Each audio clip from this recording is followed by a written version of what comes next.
All right, welcome to the Side Action, episode 34, season 7. My name is Jim Weglars, aka Wegs. You can follow me at Wegspool on X and on Instagram.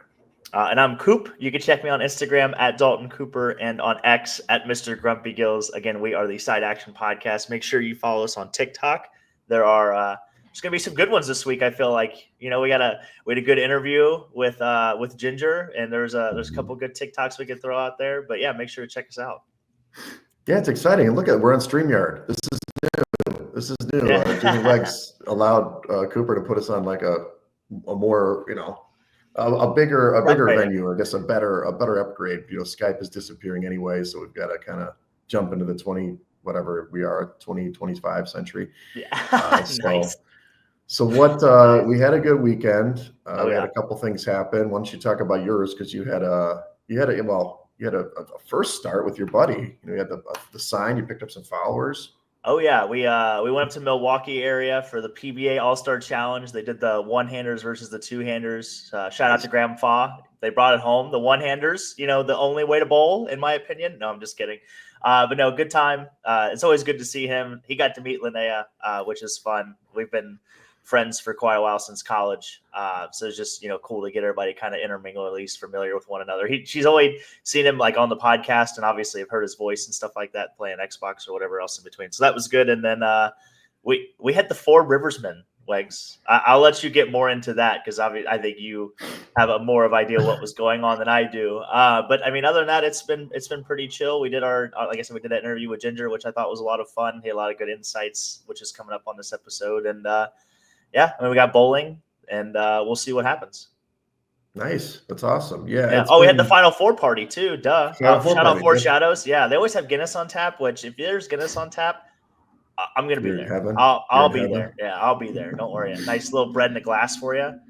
Yeah, a little bread in a glass, little carbs for you, with your alcohol. Yeah, it's been an interesting few days as I kind of got my tirade later, but I went out a couple times with some ladies, which was fun, but there's always ramifications there. And then Saturday was interesting. I did play volleyball, so I cleaned the house, did grocery shopping. You were an adult? Oh my God! I was an adult. I got a new shower liner, and then I got drunk. That's what we did. We go to Four Shadows. Shout out to Rob and Matt. They put my face back up there. Oh, who's that fat guy's face on the bird? Oh, that's me. They cut up my brother's face. That's me. Welcome back, Wags. Hey, what's up? It's they're always open arms. They had good food. They actually covered my booze, which was really nice of them. They didn't have to do that. We were doing strip cards. It was everybody's like, why is your voice raspy? I'm like, because I'm yelling and screaming. I'm getting people's stuff for strip cards. I've got 3 or 4 per half. And yeah. You were getting people signed up you didn't even know, I know. I got some random tables. I'm like, hey, you can use our table, but you have to sign up for a strip card. So that was great. I ended up hitting Holiday Club just for a brief segment, met up with the other party, the pirate party, for a minute. I did see Steph, she was very at the end of her evening. And then I saw Lee, Lee was wearing his pirate hat, his little, Pirates of the Caribbean hat, his little triangle hat, and doing his little moves. It was hilarious. Hell yeah. But I got out of there after I took 2 shots, 5 minutes. But anyway, nice. So yeah, I got out of there. Sunday was the Four Rivers. So here's what happened. I want to walk through everybody for this. This is what we could listen to anyway. Yeah, shout out to me for picking a 10 a.m. slot. I'm just going to put that in there. I thought 10:30. I thought was a great time. Yeah, shout out to me. God. Let's hand up. I thought that was the best idea of the weekend. Well, for you, so when I talked to Luke and Luke Young, Luke Flying Geese Young, and Dalton 300 Cooper is out there. So I'm like, when do you guys want to go tomorrow? I'm thinking noon, maybe 12:30. I know that we're trying to hit the early the cheap tables. These guys throw up 10. I'm like, first of all, guys, do you realize I'm out right now, and I'm gonna be out later? You guys, Luke's going home at 9. You're going home at 10:30, like a regular human. I'm staying out till 1. But more importantly, I got to get up and do that stupid write-up for the Wegs pool, which is now concluded. Right. Yeah. Congratulations as well. But then in the end, I'm like, all right, I'll just do it. I want these guys to go, and I'm running a little late. We get out there at 10:30, and there were no $10 tables. We only got 15. What the hell? It's 10:30, Rivers. Come on, open up a couple cheap tables. So anyway, we've got Primetime Murphy. We could find a table. We get a full corner, which was really nice. There was a larger African-American dude in a Sox shirt. I knew that we could trust him. He was the first shooter for us. He was doing the choppa, We're Yeah, like, it's the Arnold. It's the chopper. So the chopper is when you stand the dice on top of each other. And in theory, he throws it like in a kind of clockwise spin, clockwise swirl, if you will. And he hits the one dice and is supposed to like minimize the dispersion, whatever. He did great. He did great. He threw some numbers.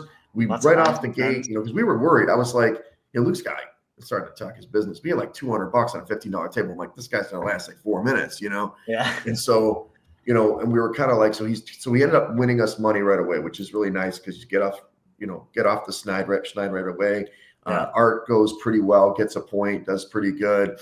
I didn't get a point, but I rolled out of numbers. Dalton did his best. He's going to get better. And then we give it to Flying V Luke, the Flying lefty, Beast Luke. the lefty. He's throwing lefty. He's in the worst spot on the table. That is the worst spot on the table. I hate throwing there because you're kind of behind the chips. So he's using his amphibious skills. I know it's ambidextrous, but anyway, he's using his left hand and just doing his little toss. This kid is killing it. These kid massacred it. He got all the smalls. Obviously the 5-5-5 bet, the bonus bet is 2 through 6 or 8 through 12 is the talls. I bet on it. You bet on just the smalls, right? Oh, you just bet the smalls. Yeah, I was feeling the smalls. Good call, man. And then Art and I both, all across. Poor Luke doesn't bet on it himself. And he's only betting past line with odds. And now he did get like 4 points. He was doing great. I think he got like a couple 8s, a 6, and a 5 or something. Maybe a 9. I can't remember. But he's just killing it. And I'm just stacking chips. I'm getting up to 240 on the 8. This kid is just, and I look at Luke, I'm like, you have nothing on the 8? You've hit the 8 like 9 times. He's working for free. Can I put $25 on the 8, or is that going to mess you up? He's like, it might mess me up. I'm like, fine, I'll pull it back. He finally craps out. Art and I basically doubled our money, which is great. You did well. I don't know what you made a lot of money because you hit the tall. So you doubled. And I look at him and he's like, he won money. I'm like, just get yourself stuff. I gave him like $75. I mean, and then the other guy, the big African American dude, he tipped him too. So he walked out of there with money. But I'm like, next time I'm going to teach you how to actually win the money. Instead of just throw great. Yeah. So then our day kind of wrapped up early, which is great. You had to take off. We want to win money. There we go. The 4 Riversmen of the Apocalypse took him down. Oh yeah, the 4 Riversmen. I love that. We got to coin that from now on. I love that. Yeah. Yeah. So that was fun. That was a good way to start the morning. The vibes were high. You're coming back. It was it was sunny that day too. It was sunny Sunday morning. Yeah. It was a nice day to be inside in a casino. Not really. Exactly. All right. So anyway, let's jump into the main pod now. Oh yeah. Who we're taking the shed. There's plenty of people. I know we've got to start off good because you're number 1 and I know you're going to hit me in the face. So go ahead, Coop. Who are you taking to the shed this week? I'm going to preface this with a congratulations and a shout out to Shelly. Shelly is not in the shed. Congratulations to her. Jones. She won the Wegs pool. Shout out to her. I finished second. And I think the only reason I'm putting the Wegs pool scoring system in the shed this week is just because when I'm sitting here doing the math, I got a 1 in 68 chance of picking a national champion, right? And if you do the math, that's actually 1 point. It's like 1.5% chance of picking the correct team. Very true. The problem was I was shut out before the finals even tipped off, and I was just and I lost the Wegs pool by 1 point. So 1 point. One singular point. Anywhere along the lines, one pick. Anywhere. And I was just, so I'm putting the Wegs pool scoring system in the shed. I felt like it took all the anticipation out of it. You know what I mean? So I felt like I was dead regardless of the outcome. Obviously, if Houston won, I probably would have dropped a spot or 2 or whatever the case. Yeah, you got to 4th or something. Yeah, something like that. So I just wanted to put that scoring system in the shed. I was looking at like ESPN and other places. It's like 36 points to pick the championship winner, and like all these other bracket pools. And I even did a phone call with Ginger after our interview, and I was like, "Hey, does this sound right?" He's like, "No, usually it's a lot more." And I was like, "Yeah, exactly." And I thought I was crazy. So put it in the shed. It's ludicrous a little bit. I enjoyed doing the Wegs pool. I'm happy with my second place finish. Again, shout out to Shelly. She didn't do anything wrong. She won. I'm cool with that. And but yeah, I had to be salty for a second because it's like one pick. I'd rather lose by 80. Like I would have rather finished in the middle of the pack than lose by 1. That's all I had to say. Yeah, and what I will tell you that you're the second. I think you're only the second person all time in like 21 years or something to do this pool. That the person who picked the champion didn't win. Right. The other one was the other Desert Dave, the proxy, Dave Ward, my brother-in-law. He picked somebody. He just roasted me to no end. Now, it was a little different because that was a year where it was like bracket demolition. So not many people had good picks. This was because of all the favorites. Yeah. I mean, Chalk. if Houston would have won, I know they didn't win. Sorry, spoiler alert. But if Houston didn't win, if Houston would have won, Shelley would have broke the scoring record in the Wegs pool. Like Nice. you guys were really high. I think traditional scores, if you break 100, you usually definitely get cash. You break 110, you win. She's got 112, which is still a great score. Yeah. So yeah, I hear what you're saying. I know. it rewards the best sheet, which is tough. Yeah. And I double checked it this morning just to make sure. I'm like, it's true. She got 52. You got 51.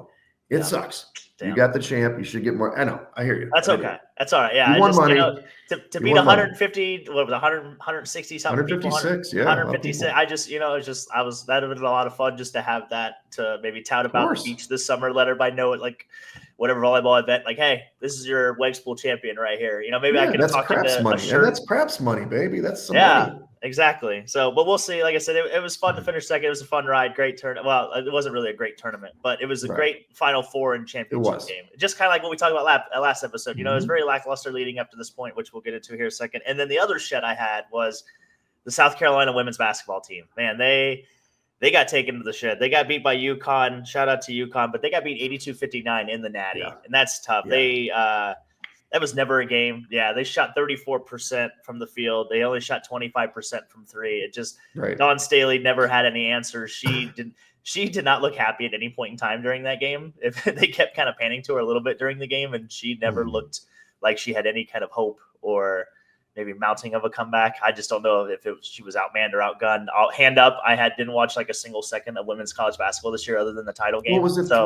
Oh, you watched the title game at 3. A little bit. Why it wasn't at prime time? I have no idea. I love Gino. First of all, I love Gino Oriema, and we'll get to that in a second. But just the whole super regional thing that they set up in women's basketball, he mentioned this like a couple weeks ago, is that it killed women's basketball. It's stupid. The whole 2 regions to where they had to fly literally across the country and then come back to Tampa if the situation called for it, which it did. But yeah, it's just it's idiotic with how they've set this up. I don't know why they don't do it exactly like the men's tournament, because it's that way the travel accommodation for the kids, and everything else in between. So, unfortunately, the Gamecocks. And that's the second time. I mean, UConn beat them during the regular season by like 42 points or something. It wasn't close.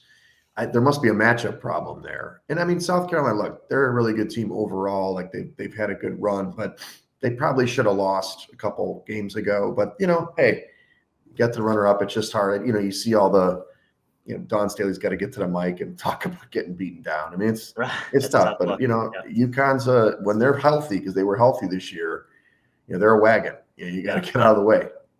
Oh yeah.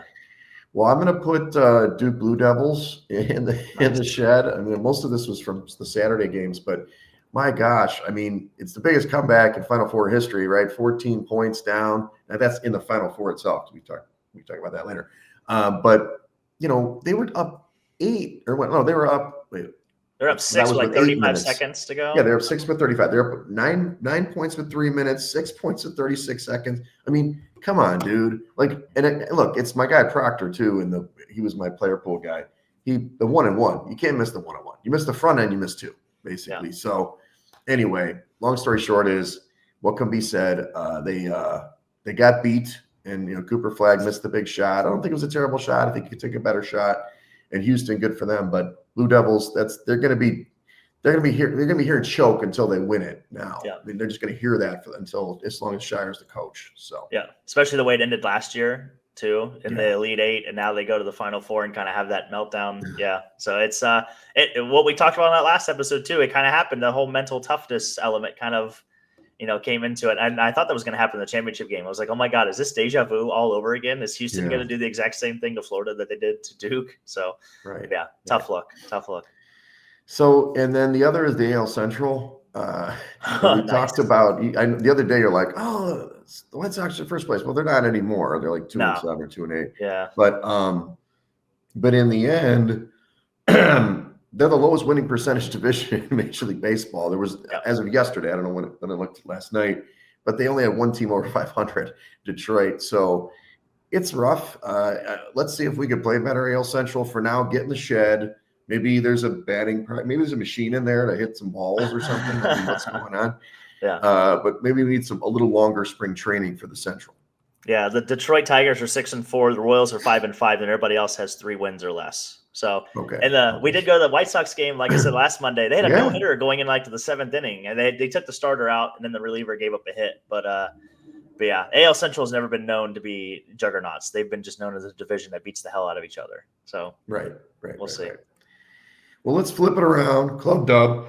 I'm going to go first here. We'll start with the Florida guys. I had originally put Walter Clayton Jr. by himself because he just killed it on Saturday and has been just massacring the tournament.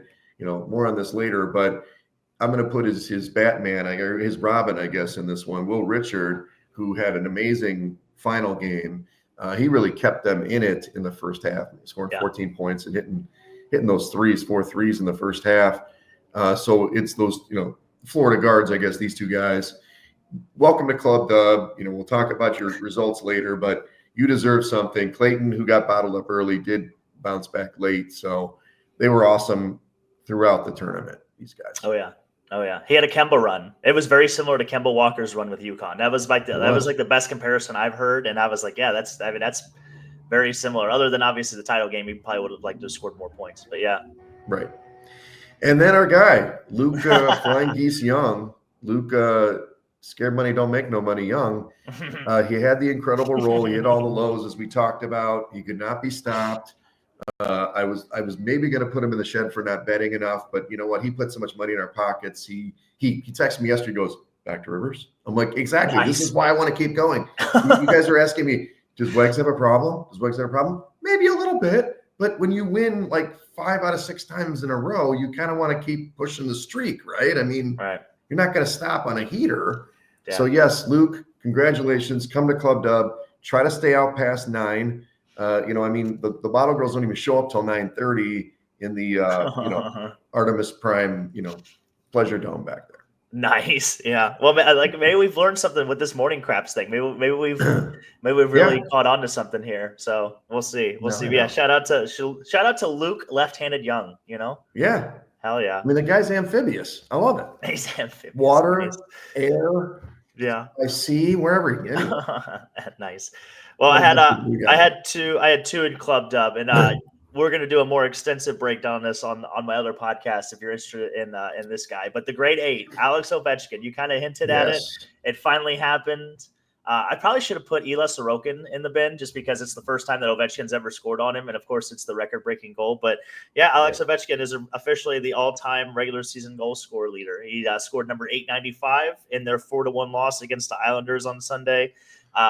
My favorite stat about this, by the way, is he scored that goal on the 20-year anniversary of the Capitals winning the NHL draft lottery to have the rights to select him number 1 overall. And I just thought that was like, wow, time really is a flat circle. It is just, it's crazy. So, but shout out to Ovi.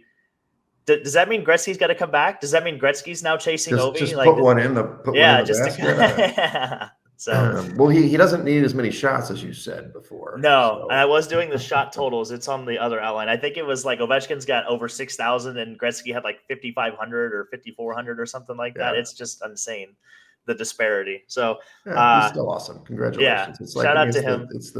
It's Pete Rose. It's I guess Barry Bonds, whatever you want. Is that record tainted? But hitting that big, I mean, that's a huge one. I mean, goals, that's incredible. So yeah, he might get the 900. We'll see if he plays next year or not. I'm still in the boat that if the Caps win the Stanley Cup, I think he rides off into the sun very much like Peyton Manning did. Win and go out on that way. So he is 39 years old. So we'll see what happens. And then the other Club Dub, we kind of hinted at it in the shed, but I put Gino Auriemma in Club Dub. He won his 12th national title.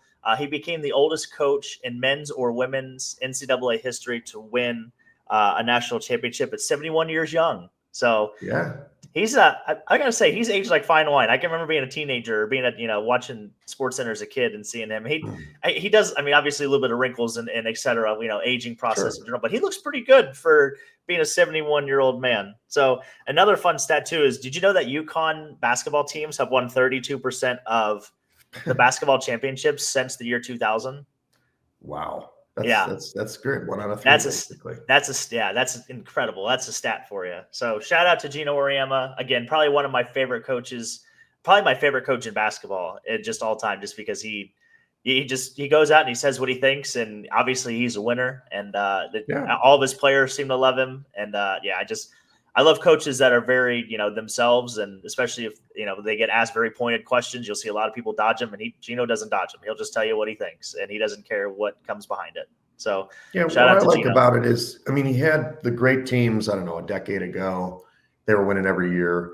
And then obviously Staley's come up, and you've got the LSU stuff. You got all this stuff going on, but he could have packed it in a couple of years ago. They were good, but not over the top. And now he got another one. So he's sticking with it, and obviously, he's got to be the best. Obviously, best college coach, for women, but he might be more than Coach K. He's got more than anybody else, right? I don't think he has 12, right? So right, So Great coach, great man. So, but he's in Clubbed Up. He's going to enjoy the bottle service within the primetime lounge, and he's going to hang out the primetime lounge. He can show Luke how to stay out late. There you go. Well, let's recap the tournament now, Coop. We've got obviously the Final Four recap. Obviously, we're on Tuesday. It's after everything, but we want to go through everything. We kind of alluded to this. Florida did beat Auburn in this game, in the first game, 79-73. But if you watched the game in the first half, you would have never thought that, because Auburn was in control. They were up as many as like 10 points. They were kind of kicking butt and making shots. And then, Jimmy Wegs just bought in. This is what he does. He's like, oh, yeah, you know what? I know what I'm going to do. I'm going to buy it in on a plus 175 money line for Florida and see what happens. And guess what? They came back and they put the clamps on Auburn. They only scored like 28 points in the second half. Yeah. Johnny Broom had I think he had 14 in the first half and only 3 in the second half. So he got shut down. And in the end, Clayton I think he scored 32 or something this game. Yeah, he was took so over. Good. Yeah. And they won the game kind of going away. By 6. They were up by as much as I think it's 10 at one point. So yeah, they had no answers for Clayton. The 3-point shooting of him was basically the difference in the game. He had probably had 2 or 3 and ones there down the stretch too to really put the game away. But yeah, they did not have an answer for Clayton Jr. There you go. And in the second game was, you kind of come off of a pretty good game. You're like, okay, get some strip cards. People are like, I'm kind of tired. I'm going home, that kind of stuff. Well, guess what? They weren't wrong. Duke came out and punched Houston in the mouth. We're dominating them. I don't think the game was close at all in the first half. Yeah. And then, we just talked about it, this big comeback situation.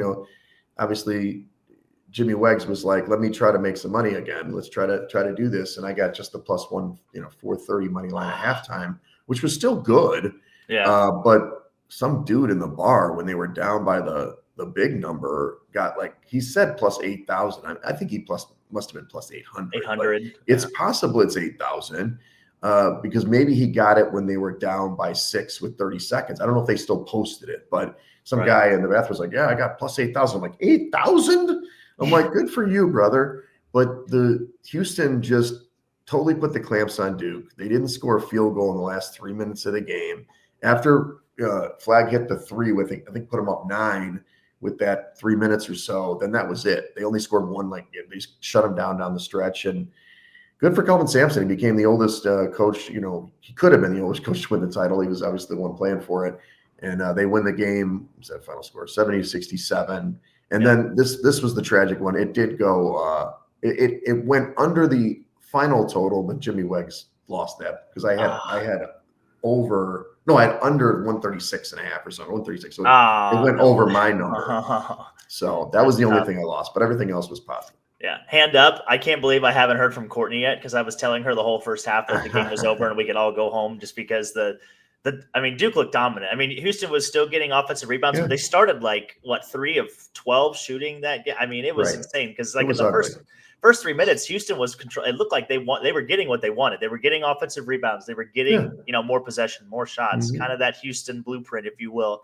And they just could not do anything with it. And I'll be the first one to say, hand up. I thought the game was over. I thought everybody could have gone home. Well, you left, right? Did you? I left at halftime. Yeah, I left at halftime. Yeah. Other people left. My dad called me the next day. did Houston win? I'm like, Dad, you didn't watch the game? He's like, I turned it off with 8 minutes. I'm like, well, you missed like the greatest comeback in the Final Four game, Yeah. So I it was exciting. I literally was getting I got out of the shower. I got home, did whatever, got ready, got in the shower. And then I like not even 20 seconds left. Linnea's on the couch and she's like, Houston's going to win. And I was like, what? Because when I walked in the door, it was like 10 minutes left and they were down, 12 points or whatever it was. And she's like, yeah, I didn't want to say anything because I didn't want to jinx it. Apparently she's a Houston fan all of a sudden. I had no idea. So, but yeah, that was a great game, all-time game. I'm going to go ahead and take this time to apologize to Houston. I didn't know they had a game like that. And I'll eat my words. Yeah, I did. I thought that game was over for sure. I thought we were destined for a Duke Florida national championship game. Well, it's interesting that you say that they, obviously had this great comeback because we flipped to last night where it was almost not the exact same script, but it was interesting because Houston took it to Florida. And when you watch the game early, neither team could hit a shot. It was pretty ugly. I mean, it was like 0 for 13 from 3. And I'm like, stop shooting threes, guys. Like they had some dunks. It was either dunks or threes. This is, like the NBA, right? But Houston they were getting more shots that were varied. Their bench played really well in the first half. They get a nice lead. Florida cut it because Richard hit those points. Otherwise, I thought they were going to be up like 12 points. They only up by 3 at halftime. Of course, what does Jimmy Wegs do? First of all, when they first got that little lead, I'm like, okay, here we go. We haven't, because the closing line was Florida -1. I'm like, what are you going to do with this? What are you going to do with this? This is nothing. They could lose they could win the game and win by 1 and you lose the bet. Right. So I waited a little bit and I did the ladder, Coop. I did the ladder. Oh. I did Houston -1, Houston -1.5, Houston -2.5, Houston -3.5. And they started getting plus money, right? Hey, guess what? They led by 3. I got 3 out of 4. That was quick, whatever. But it was like $40-$50 right in my pocket. And then obviously I hit Florida +5. I should have waited a little longer. It got up to like 9.5, I think at one point. Did it really? Oh my God. It did. And the money line I did hit the money line when it got in there. So in the second half, Houston, it started off, Florida comes out in the second half. They're down by 3. They're like, we're going to get tough now. We're going to be tough guys, right? So right away, they get like 2 offensive fouls. They get 5 fouls in the first 4 minutes, like the first 2 minutes of the second half. Houston was in the bonus for the last 17 minutes of the game, which is nuts. They should have taken advantage of it. They really didn't. No. And they opened up the lead to 12 points. And that's when I'm like, plus 530, bing, Florida, right? Mm-hmm. And then what can be said? I think what Florida did was, they did what they did against Auburn. They just tightened up the screws. They didn't let Cryer get looks. They were tougher on the boards. They ended up out rebounding Houston in the second half, and slowly but surely, and Clayton just made some great 3-point plays. Did you see the one that one dude, Thomas Huff, is what they call him? He blocked the shot on one end, takes it down, gets fouled, and one with this crazy flip. Yeah, with the flip over his head. Yeah, that was a big momentum play. And then, and then before you know it, Houston's in a dogfight, and it's just back and forth for the last middle of the game, and then in the end they just kind of wore him down. And it was kind of I felt kind of sad for Sharp. He had a really good tournament. He had the last shot. He actually had the last 2 possessions. He got the ball off his leg on the one, and then he tried to shoot. Pulled it back. He can't pick it up. It's going to be a travel con, and the game's over. So it's kind of a lame ending, and Florida wins 65-63. Game's way under, which was an easy one. I tried to middle it. I got a little too aggressive. I thought I would get up to 135, so I was going to get both, but I got the big one for the under. So hell yeah. Well, and the big difference that you mentioned too that I was really paying attention. There was 4 total fouls called in the first half of this game. Only 4 and then there was 23 fouls called in the second half. So I don't know if the fix was in. Did we get new referees? I don't understand. The first half was literally a football game. They were beating the hell out of each other. It was very physical, which played right into the hands of Houston. It did. Houston definitely wants to play that style of game. So I thought they had 2 guys that got 4 fouls. I can't remember the names off the top of my head. But there were Tugler was one of them. But that made Houston play their smaller rotation, which I think really helped Florida come back in the game. They allowed them to, to get in the paint a little bit more, a little bit of those easier, high percentage shots. They obviously can make their threes. And then you got to give their hand to Clayton, because he's the one that actually closed out that 3-point attempt that made him, throw the ball down. I don't know if it'd be a travel or a double dribble. I don't obviously know the rules, but Could have been travel, yeah. Gotcha. But yeah, the great defense, like you said, loosened up, tightened down the screws and everything. And then the last thing I had here was the free throw disparity. Florida was 17 of 21 when Houston was only 9 of 14. So, Right. And then first time all year, by the way, Wegsy, that Yes. I know Houston has lost in regulation once this season to Auburn, but they did. it's the first time all season that Houston has allowed less than 70 points, but still lost the game. So just interesting title game. 33-0 with that. When allowing metric. 70 or less, and it's the first time all season. But I mean, yeah, you got to tip your hat to Florida. I mean, I love having the younger coaches, by the way, because it seems like he celebrates the natty just as much as like the players did.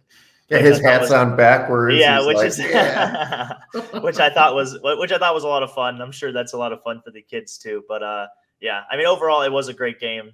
And shout out to you, man, Is this Jim Live Betting Wegs? Is that what? Jimmy Live Bet Wegs. I mean, live action Wegs. Yeah, there you go. Live action. You gotta make some money for these dates, as we talked about for the podcast. James Hedgington is dead. He's gone. He's no more. Well, it's kind of Hedgington because I didn't have a ticket, right? If I had a ticket, but I did have Florida -1. No, I didn't bet Florida in this game. In the previous game, I did bet them, and I was like, oh, I better hedge this, because whatever.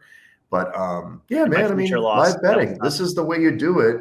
And I'm telling you, like, of course, I'm betting small units, these are $10, $20 bets, but I'm sure if you're betting like $1,000, they're probably going to limit you on these bets. They're not going to let you put down $1,000 on a plus 500 money line. But still, it was pretty cool. Yeah, it was an interesting one for sure. Yeah, in the end, it was a very profitable weekend for me, which I'm happy. Plus the Rivers thing, and hell yeah, what could be said? The other thing I was going to say is Todd Golden, the coach of Florida, becomes the youngest coach since Jimmy Valvano. And obviously that was against the Cougs too. So, oh my God, that's crazy. Yeah, you're right. I didn't even think about who he played. I knew it was Jimmy V was the youngest, but that's crazy. That's insane. I didn't even think about that. That's wild.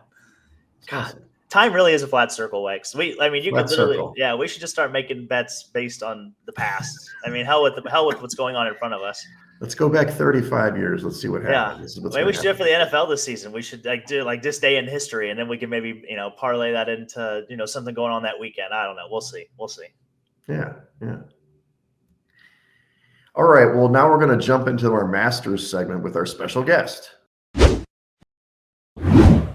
All right. We have a very special guest here for our Masters segment. Andrew Ginger Allen is one of Dalton or Coop's buddies. So I'll let Coop tell him, how do you know this guy? Who's Ginger? Who is this dude? Oh, well, first of all, Ginger is the golf savant. This is the guy that you want on your team when we're picking fantasy lineups. The man, the myth, the legend, Ginger, Andrew Allen. We actually went to college together. We were bowling buddies, if you will. So we met through college bowling, and we welcome him on. Thanks for joining us, Ginger. It's good to have your knowledge. Maybe we can give the people some winners this week. That's the hope. Thank you. We don't want to set the bar too high, right? There's a lot of expectations. I think that you already set the bar pretty high there, Dalton. So yeah. The bowling crew, we know there's a lot of bowling guys out there, so they're all listening. So no pressure. So, as long as it's primetime sets the bar so high, Yeah. Well, yeah. Our horse racing segments haven't picked winners lately, but we're just getting ready for the Derby. But anyway, Masters is a known commodity, golfers. So Ginger, how do you approach the tournament? Do you have like a method, or how do you get into how you select your team? I know you've won Dalton mentioned that you won like $200 on a dollar bet. So I don't know how that works, but I'd like 200 to 1 myself. So let us know. Yeah, that was a round 4 showdown lineup. I've been playing DFS golf on DraftKings since 2018. I put $20 in back in 2018, played the Millionaire Contest, and have never made another deposit on DraftKings. Awesome. So been playing off the same $20 for 7+ years at this point. The way that I approach things, number one is contest selection. You need to be able to max out the contests that you are playing in. So I play a lot of single entry or 3 max contests. Whatever contest you're playing in, You need to be able to max it out. Otherwise, you are putting yourself at a significant disadvantage. The lone exception to that is the millionaire contest for $20. You know, if you want to put $20 in on that, like have fun, chance to make $1 million. That's a little different. Right. But if you're trying to be profitable, staying within a budget, just like you would with betting, that's the best way to leverage yourself against the field. Second thing that I look for, actually getting into the selection of the golfers, with the Masters tournament, it may be a little bit different actually than a typical tournament. Course history at the Masters actually plays a significant role. This is the one of, if not the most correlated course with course history to having success. If you look at the leaderboard, most of the guys that are at the top every single year are the same guys. You see your John Rahms, you see your Brooks Koepkas. Yes, they're top end players, but those guys are not, falling off the leaderboard in most cases. They're at the top having a chance to win almost every year. Right. So that's a big thing. And then I look at recent form and trending upwards. There's a number of different factors that go into like selecting a winner. In the Masters tournament, there are typically like 6 specific criteria. I won't get into all of them, but there's only a couple of guys actually this year that they fit all of the criteria. So it'll be interesting to see what happens here and if the computer models are correct and things like that. But I'll get into those golfers in a little bit. So you'd say it's very much like college basketball with Ken Pom, like the national championship fits that separate criteria. You're looking for kind of the same, check boxes, if you will. Yeah, I mean, I'm looking for guys who are trending upwards. I'm looking for guys that have great course history. They have to have won on the PGA Tour this year or won in general this year. It typically, like, all of those things correlate to success at Augusta. Okay. And to your point too, there's only been one first-time winner, and that was, how could we forget Fuzzy Zeller back in 1979? The last first-time winner was 46 years ago. I mean, that's incredible. So it's a course, and the reason why that happens is because there isn't a flat lie at Augusta. You can't find a flat lie. Number two, and the biggest thing is there are no flat greens. There are very large changes on the greens in terms of the undulations. And it takes experience to learn that, because there are no greens books. None of that stuff is actually able to be taken out of Augusta. So that's why you don't see first-time winners there. I gotcha. And there's some notes here. I'm not sure if this was a Dalton note or your note, Ginger, but the average scores, you've got some average score numbers here. There's 10 international winners in the last 25. So there's a lot of local winners, I guess, meaning U.S. winners. Does that play into your handicap at all? Or are you just thinking just where they're at now, like golfers on the leaderboards at other tournaments? Leaderboards of other tournaments trending upwards in terms of like their ball striking.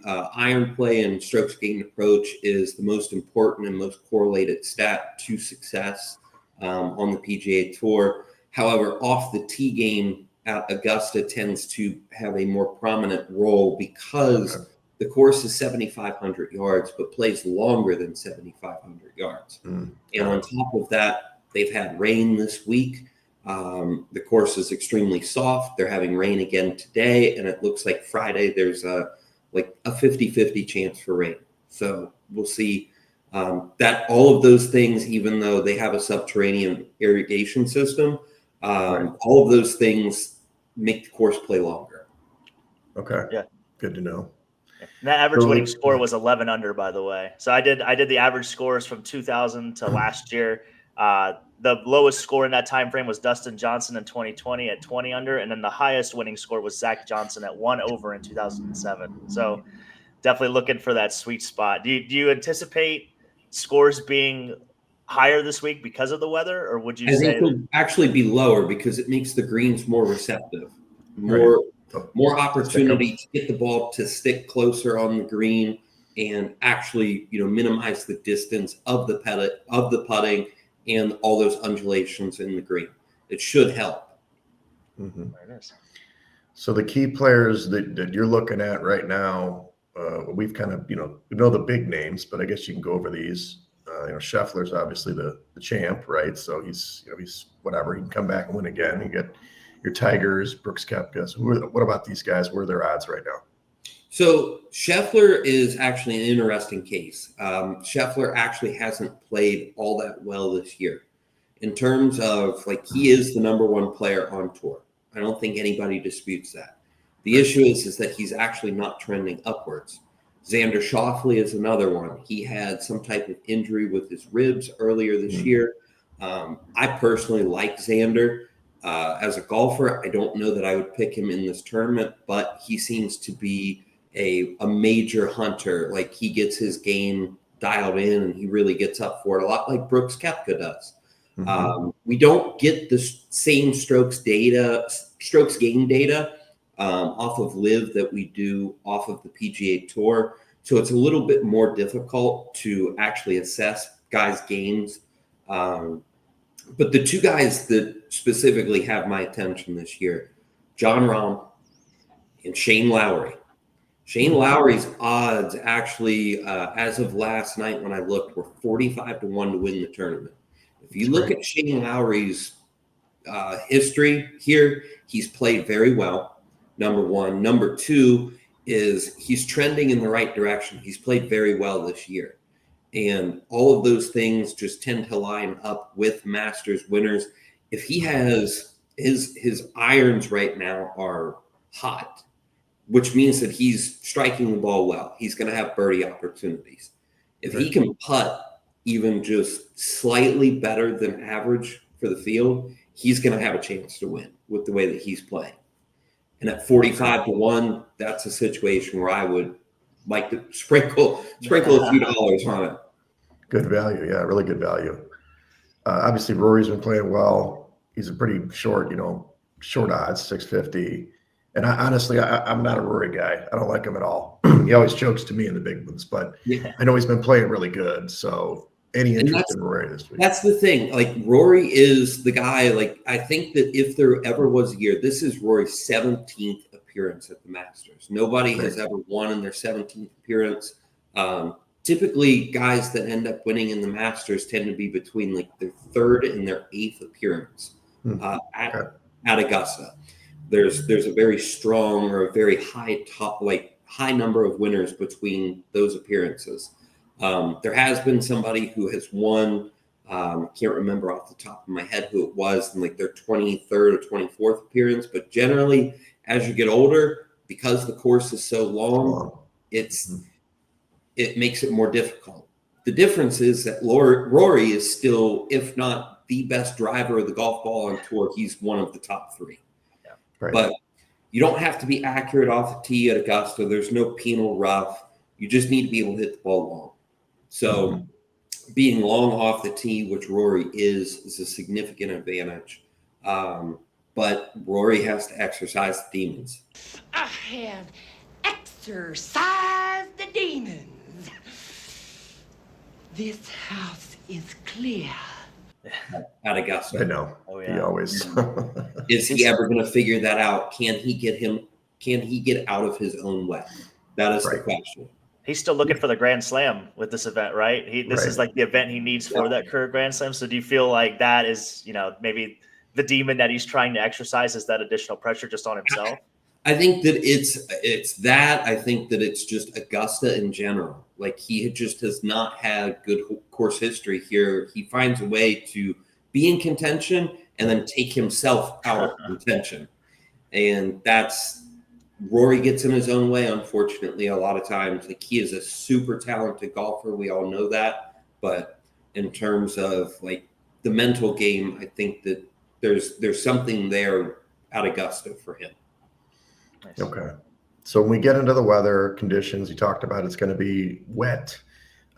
Is it windy? Doesn't look like it's going to be windy per se. It's just going to be a wet course. So it's going to be a slower course, basically.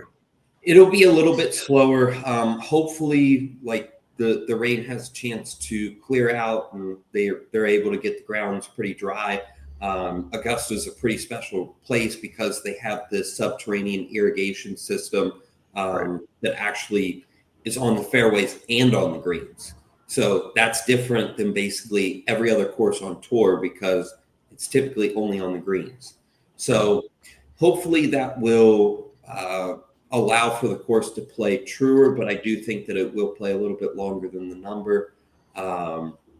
In terms of the weather, I think Friday was the only day that there was a chance for rain during the tournament. But they did tell guests last night that they were not permitting anybody on the course today.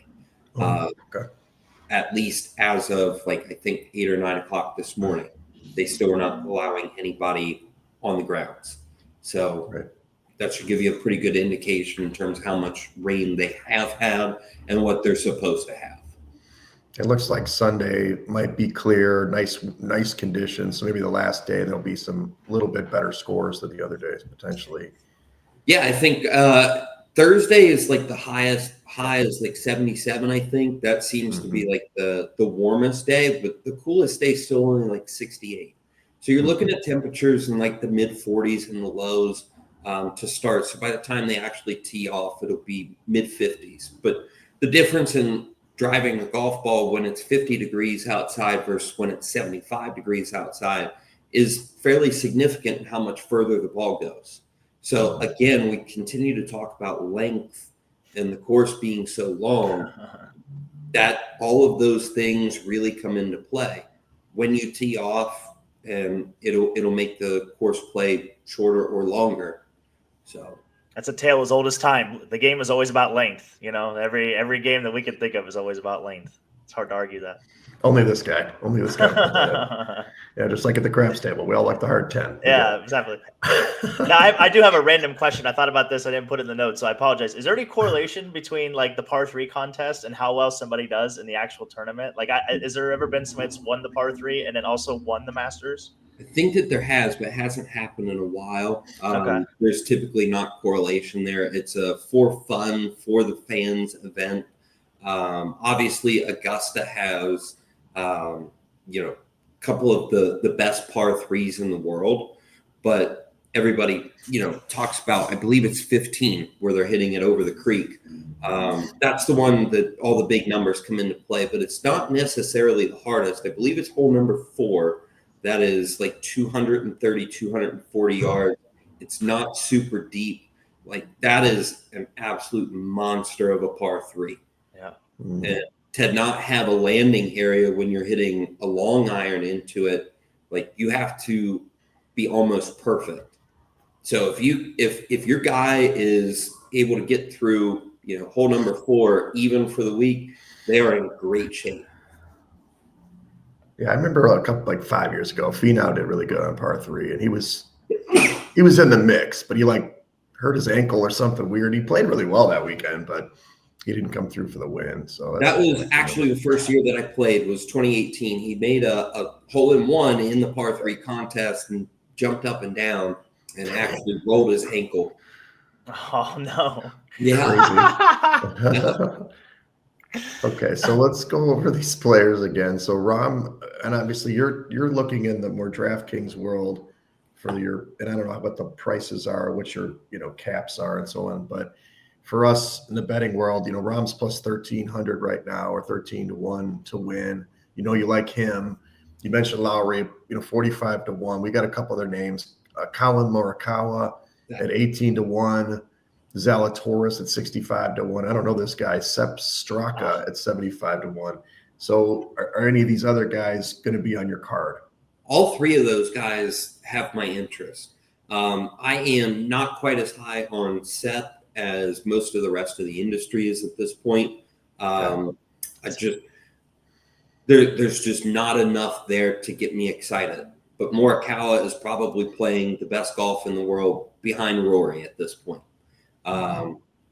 Because of all the undulations with the greens and things like that, it tends to bring bad putters back more towards the field and being almost even, because it's a lot of lag putting. It's a lot of trying to get the ball close to the hole, long putts.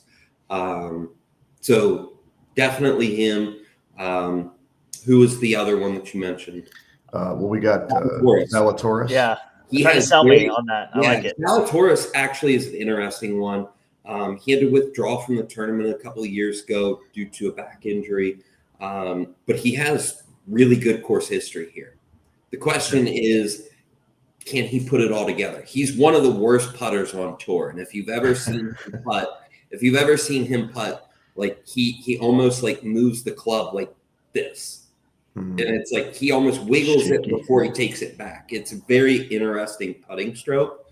And it's amazing that he has had the success, but he is one of the premier ball strikers on tour when he gets it going.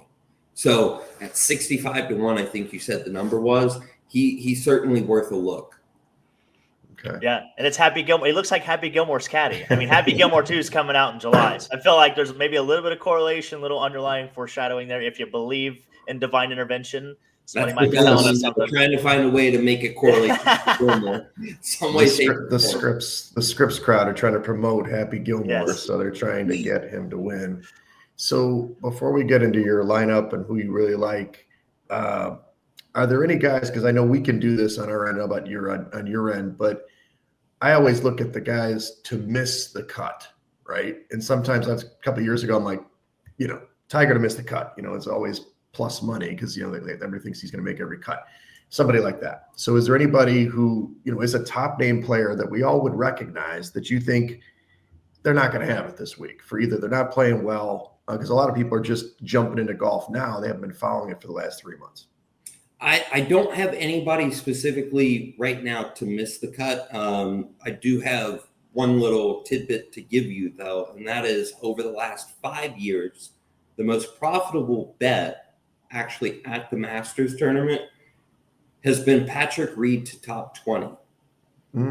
Considering that Scheffler has won the tournament twice, Patrick Reed to finish top 20 over the last 5 years is still more profitable than Scheffler winning the tournament twice, is, I think, an interesting nugget. Again, course history matters here. I continue to go back to that.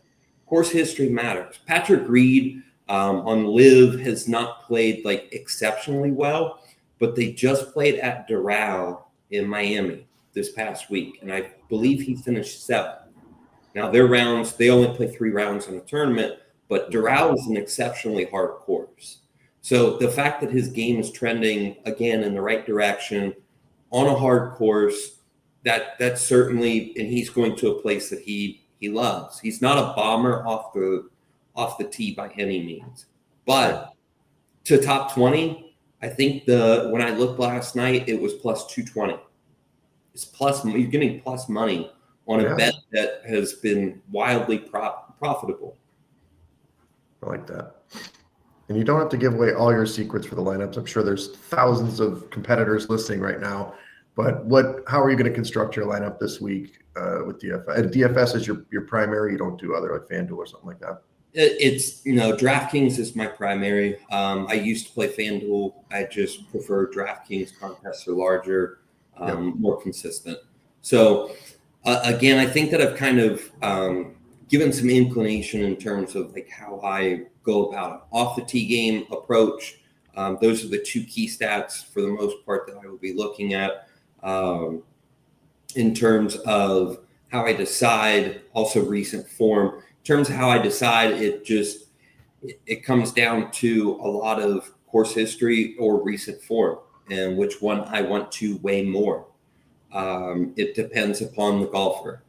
If a golfer has really strong course history here, I'm probably going to lean that way over somebody who may not have as much course history, or their recent form may be better. This is a course history course.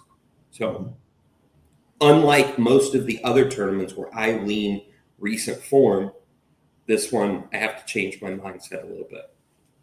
I gotcha. Okay, well, Coop, I'll put you on the spot. I mean, and you don't have to pick one guy. You can tell us what bets you might be doing for this Masters, this week. Obviously, I've gotten some good information here. I've got some ideas. Oh yeah. Any thoughts? for Well, the picks this week? as he was speaking, I did put a little 10-piece on Shane Lowry to win. Yeah, that's happening. Plus 45 to 1. I'm gonna jump on the boat there. Again, I put a little cheese on Will Zalatoris just because, like Ginger said, he does have a little bit of course history playing here. The injury, obviously, that's the big thing with him. He's kind of like Kawhi Leonard. When he's healthy, he's one of the better players on tour.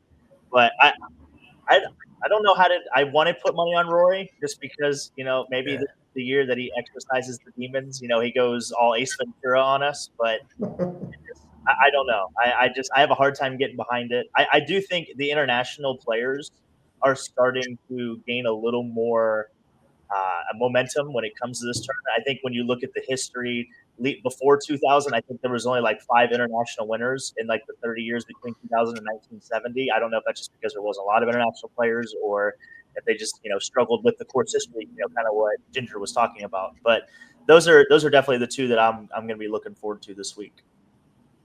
Nice.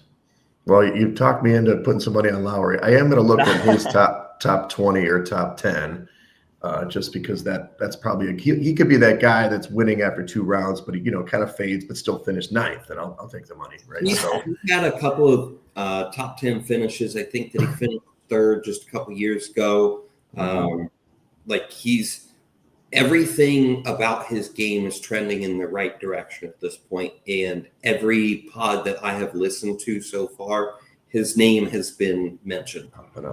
Yeah, so his odds are going to drop too then. So we got to get him now. Is the value on John Rahm just because of how poorly he kind of played last year? I mean, leading up to I think he'd won the Masters in like 2022 or 2023, if I'm not mistaken. And obviously he kind of had like that downfall last year where he really struggled. Do you think that's playing at all into your consideration of why he's, is he kind of fading? Is he actually a resurgence this year? How do you approach that? Because I thought that was interesting. You kind of had him in there. Yeah, I think that it's interesting because you look at Rahm here. I'm pulling up like his finishes on the LIV this year. Since February, he's finished 2nd, 6th, 5th, and 9th. Okay. He doesn't have anything outside of the top 10. Joaquin Niemann is another name that I would throw out there off of LIV as well. He's now extremely long off the tee. He's a good ball striker. The question is always with the putter with him. But to go back to John Rahm, I feel like the course history here is just, of course you have your outlier year here and there, but he's won here. He knows what it takes. I feel like what's the number, 13 or 14 to 1? 13 to 1. Like I would rather have John Rahm like way more than I would rather have Rory at half the number. Right, me too. I would be much more inclined to put more on Rahm than I would at Rory at 6.5, because I think Rory, while he's trending the correct way, there's just something about Augusta that he just doesn't solve year after year. Right. The other guy, and we didn't talk about him. I think he's up top. So is that true that Brooks Koepka is 30 to 1? Is that true? Is that what I'm reading there? No, I think he's. Let's see here. I can look that up. Because it says Brooks here, so I assumed it was Koepka. Maybe it's another guy. Yeah, so, Koepka is 30 to 1. I'd take Koepka 30 to 1. And he hasn't won the tournament, right? He hasn't won the Masters, or he has?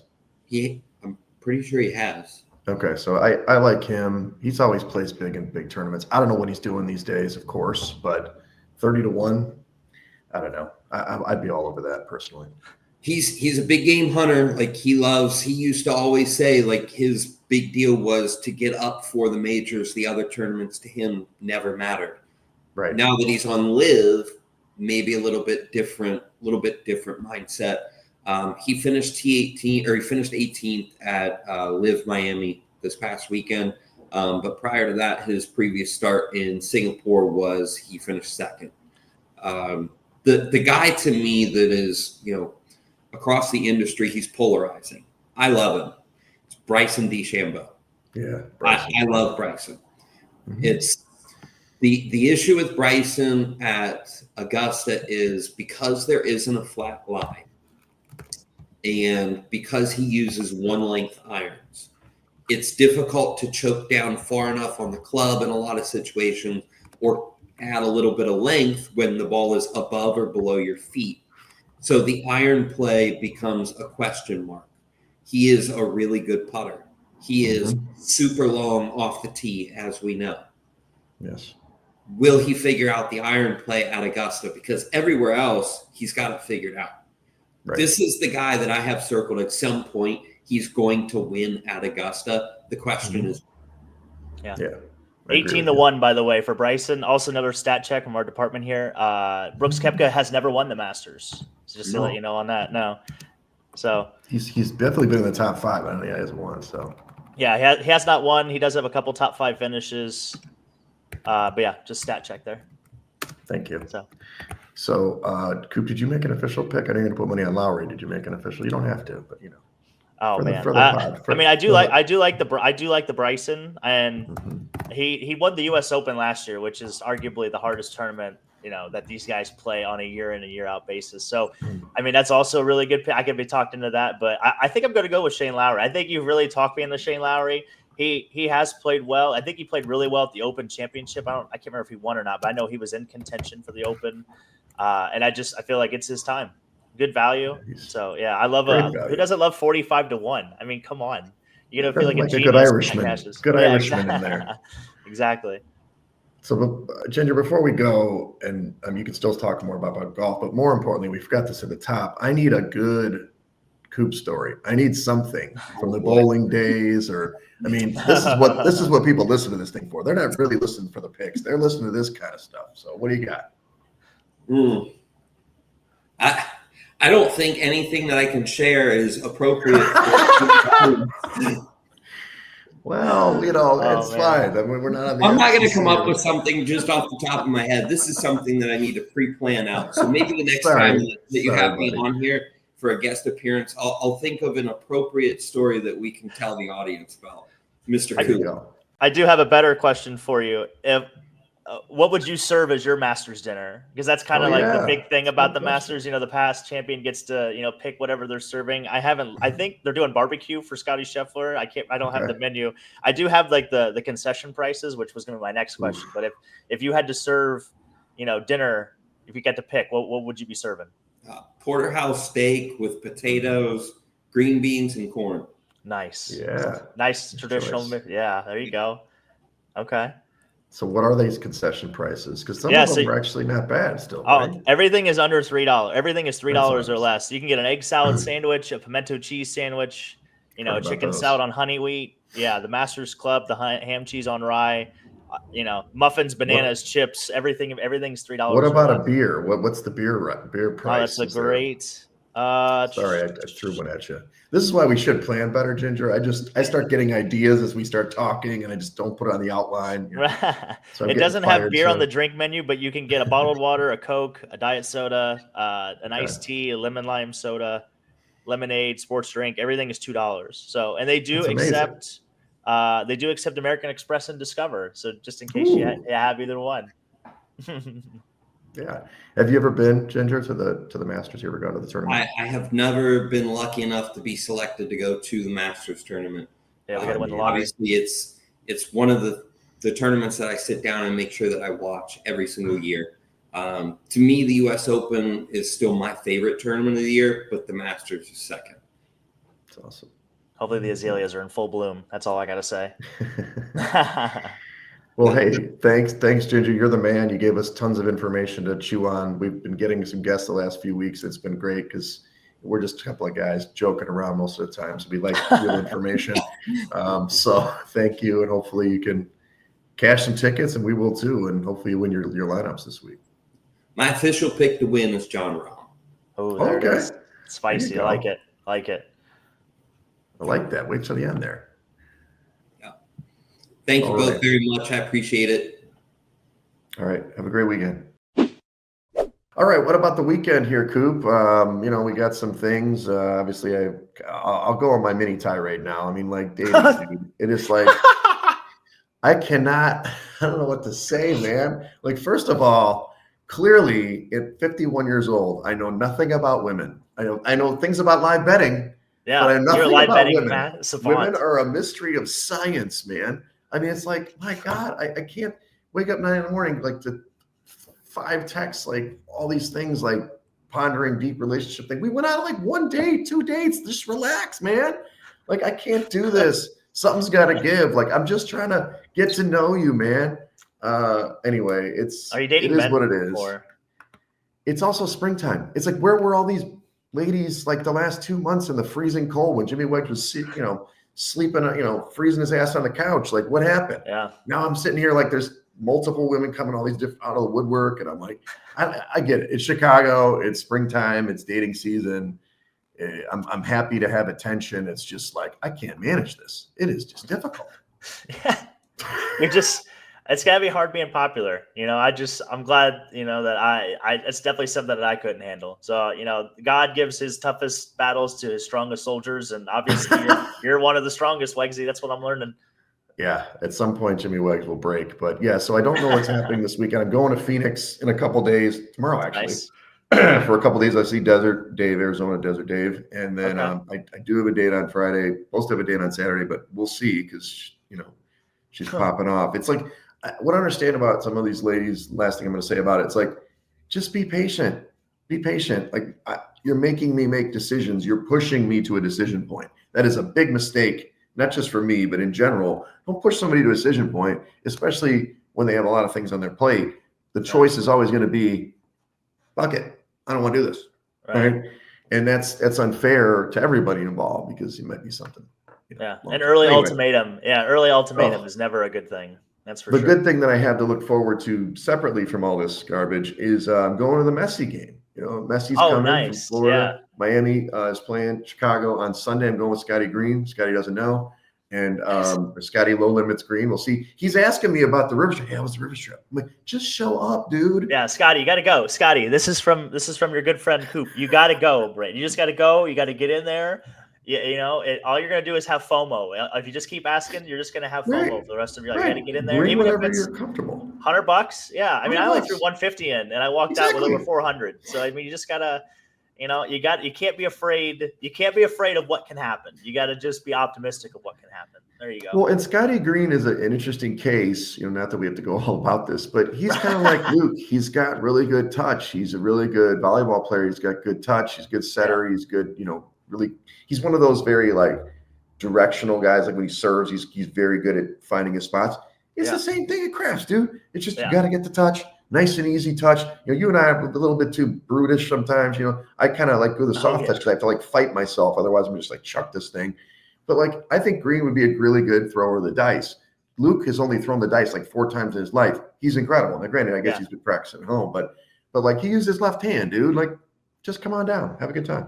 Yeah, for sure. And we could use a fifth amigo. We'd have to come up with a new name. The Five Riversmen, maybe. I don't know. We'll figure that out. Well, I want to have the whole end of the table. I want all of us, like at a blackjack table, we have the 5 spots or whatever, maybe 5 spots. I want us to have the whole end of the table, just our crew, and I can get T-shirts made. I'm good. I'll YouTube it if that's what we have to do. Like, let's do it, man. Live stream. Yeah. That's what those guys, the Hawaiian crap shooters, do that, man. They've got the whole guys with their shirts and stuff. They get a private table. I'm like, I'm not against getting a private table. I'll talk to Rivers, say, what would it take for us to do a private table? Maybe we've got to be there for 2 hours. I don't know. But like, we could do that. Get 10, 12 guys on a table. It'd be fun. Yeah. I got the equipment to live stream it too. So that's excellent. Yeah, exactly. we'd be right there. It's good promotion for them. But I don't know what's going on this weekend either. I got to go to we're going to Wisconsin. Linnea's playing in a women's threes volleyball event on Saturday. Is it grass, like indoor grass? No, I think it's indoor turf, I believe. Oh, okay, turf. Yeah, it's a series they run. I guess she said they run these like they do like a series. I guess I'm not real sure. She's played in them before, but. Yeah, it doesn't start till like 4 p.m. or something like that. So it's going to be a long night for your boy. I don't do well. I've already told her like I don't do well at like 2 a.m., especially if I'm not like intoxicated or like if I don't get enough sleep. I'm not a late night guy. I'd much rather get up at 6 a.m. than be out at 2 a.m. That's just me. So we'll see about there. Can you take a nap or somewhere? Yeah, I asked her if I could bring a sleeping bag, and she very animately told me no. It was a very quick no right away. I was like, okay, yeah. So we'll see.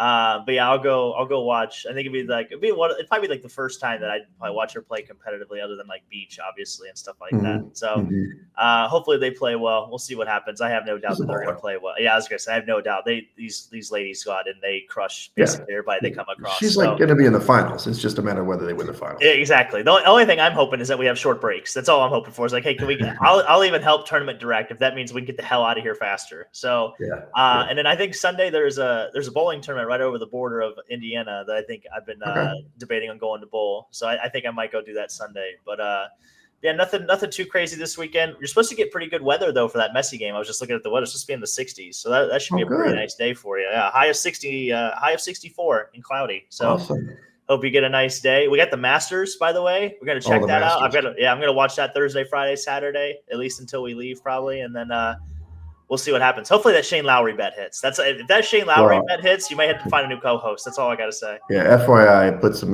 Lowry, Rahm, and Brooks. I put them all in there. I did. Rivers lets you. It's kind of. I'm actually not understanding the bet, but I think it lets you get the first 7 places or something. So you can pick them to win. It's kind of like a split bet. It's almost like a horse racing bet. Interesting. So if they finish in the top 7. There's one portion of the bet, and then if they finish first, there's another portion or something. But anyway, if Lowry, to your point, if Lowry hits, then hey, maybe I could actually afford one of these dates this weekend. Yeah, right. Yeah, it'd be a good time, and we'll have to have something real nice for Ginger if that hits for sure. Yeah. I'll just send him a microphone in Florida that way. Well, he can get a shirt. I mean, for sure. Oh yeah, absolutely. So, but yeah, nothing too crazy going on. Nothing too crazy. All right. Well, follow us at Side Action Pod on X and Side Action Podcast on Instagram. Don't forget about TikTok. We've got to have a couple of good videos this week. And follow me on X and on Instagram at Wegs. And I'm Coop. You can check me on Instagram at Dalton Cooper and on X at Mr. Grumpy Gills. Again, we are the Side Action Podcast, just in time for another ambulance to join us in the Edgewater studios. Yeah, I was going to say, that's a good way to wrap up the episode. Make sure to check us out, your socials, Podbean, Apple Podcasts. Wherever you listen to us, we don't care. As long as you're listening and liking, that's what we're here for. So thank you. We always do appreciate it. Love you guys. Everybody.